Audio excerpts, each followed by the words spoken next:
everyone, I want to talk about our final unit and give a little more information about what we're doing and the final reports that I'm actually looking for and how they should be formatted. Now, I know when you're reading over the assignment, it can be very overwhelming when you're thinking about creating such a huge project, but I want to try to alleviate some of those fears and let you know that there are ways to make this much easier on yourself. And one of the things that I want you to think about, actually two things I want you to think about. One is don't reinvent the wheel. We're going to look at the samples in the book and I'll let you know the things that I would like to see in your project. So we're looking at these models for you to model your project after. So you're not trying to reinvent the wheel and kind of start from scratch and have to figure out all the information and the formatting and everything else. The other thing that you're going to hear me repeat a lot in this unit is the more you do now, the less you have to do later. The less you do now, the more you're going to have to do later. So let's go ahead and take a look at a couple of these things really quick. So right now, you and your group, you've let me know who the members are. Hopefully you've already established who the group leader is and kind of a plan of attack, who's doing what. Once you've done that, and hopefully it's posted on your group page, you're really starting to do the research to create the proposal that you're putting out there. Now this proposal differs from the proposal that we did before. The proposal that you did before, you did all this research up front, and as you were doing all that research, you were then trying to put a proposal together to create something in the end. So there was a lot of front work that went with that to make sure that that research was nailed down before you could produce that instruction set. This is a different type of proposal. This proposal is a proposal to do research, where the Unit 3 proposal was to propose a delivered good, that instruction set. Here, you're proposing to do research on a topic to see if it's feasible. So you don't have all of that research done right away, but you have a little bit done. So if we look at this sample proposal, you'll see that there's some really specific things here. Now I'd like you to use this as a model for your own paper. So you're going to have the heading exactly as it's set up here. You have your statement of purpose and you have your summary. Now the summary is the summary of your project, right? Your proposal that you've created. Now you'll notice that there's a lot of repetition here, right? So if you look at the first paragraph of the summary, and it states that on September 6th, 2012, Dr. Jill, blah, blah, blah, goes on, right?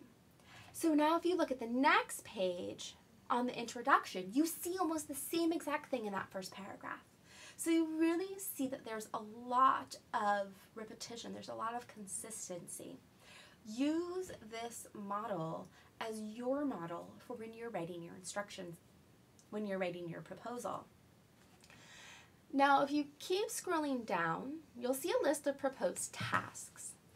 These proposed tasks are basically your research agenda. So what are you going to be looking into and why? What are you hoping to find? Why are you doing these things? So you set up these proposed tasks with the proper lead-ins, right? So task 1, acquire basic understanding of clicker use in higher education. Then it breaks down what you're hoping to find, okay? Some information there. Now you might already have some research.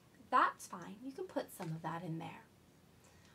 And you keep scrolling down and you keep looking at these tasks that are outlined. Task 2, research faculty attitudes, right? And you're seeing that there's a little bit of research in some of these things, but not too much. You then have that schedule of your proposed tasks and when you hope to get them done. And again, you have that experience section. Now here, you'll notice that they have a little bit of research, right? Just to kind of help build the context, why they're looking at this, establish that there's a problem, maybe talk about something that maybe someone else does, but just kind of putting it out there. So they have about 5 references. So you submit this proposal with a little bit of research, trying to kind of get a guideline for what's coming up and what you want your final project to look like.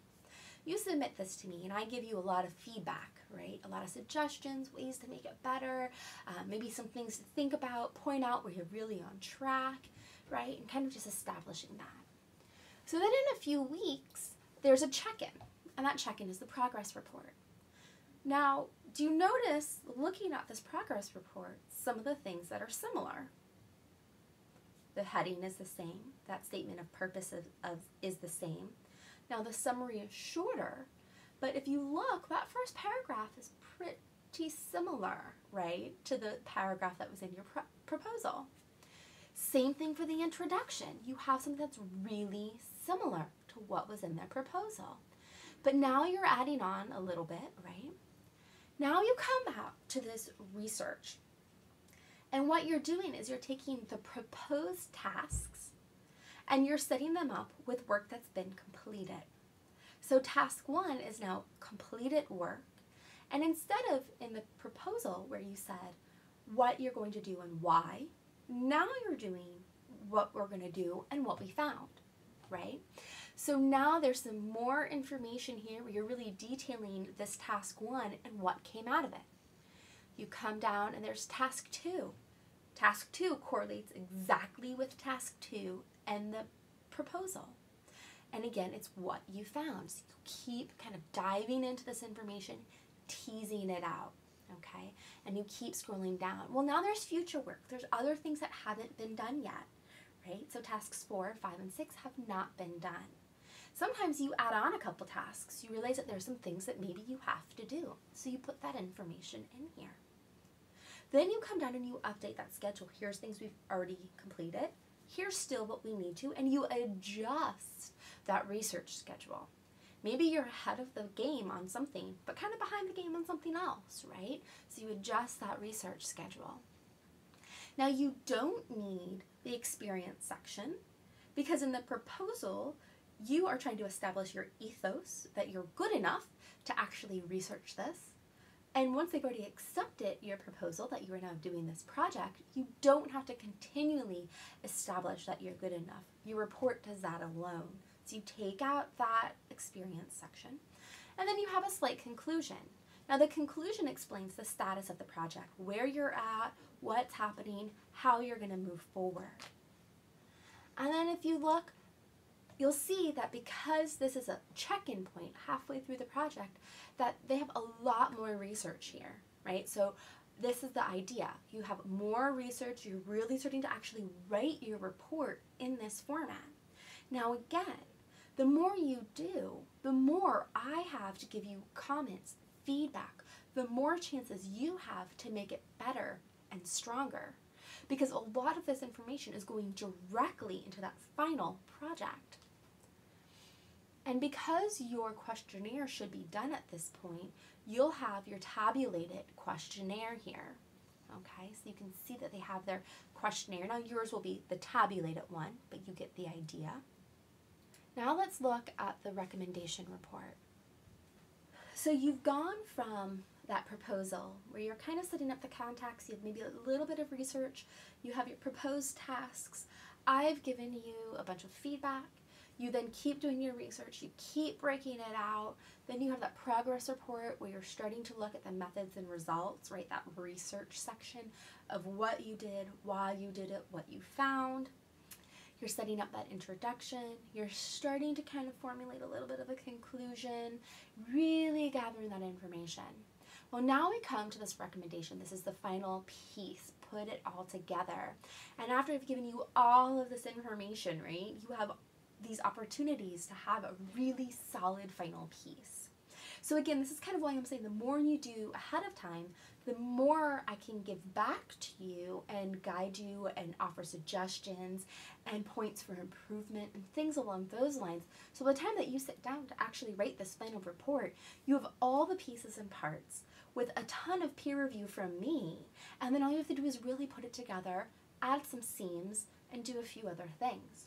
Right? So again, it's not reinventing the wheel. And the more you do ahead of time, the less you actually have to do by the time you sit down to write the report. So that's kind of why we have these different pieces and parts. So we have multiple different things here, and we kind of get more into the final recommendation report or feasibility report a little bit later. But here I want to show you that there's a lot of repetition again. So as we move through, I'm just going to scroll through really quickly here some of the front matter that you're not going to have to worry about right now. You will later. You're going to see again, look at this first paragraph, a lot of repetition. And again, look at the first paragraph, right? A lot of repetition.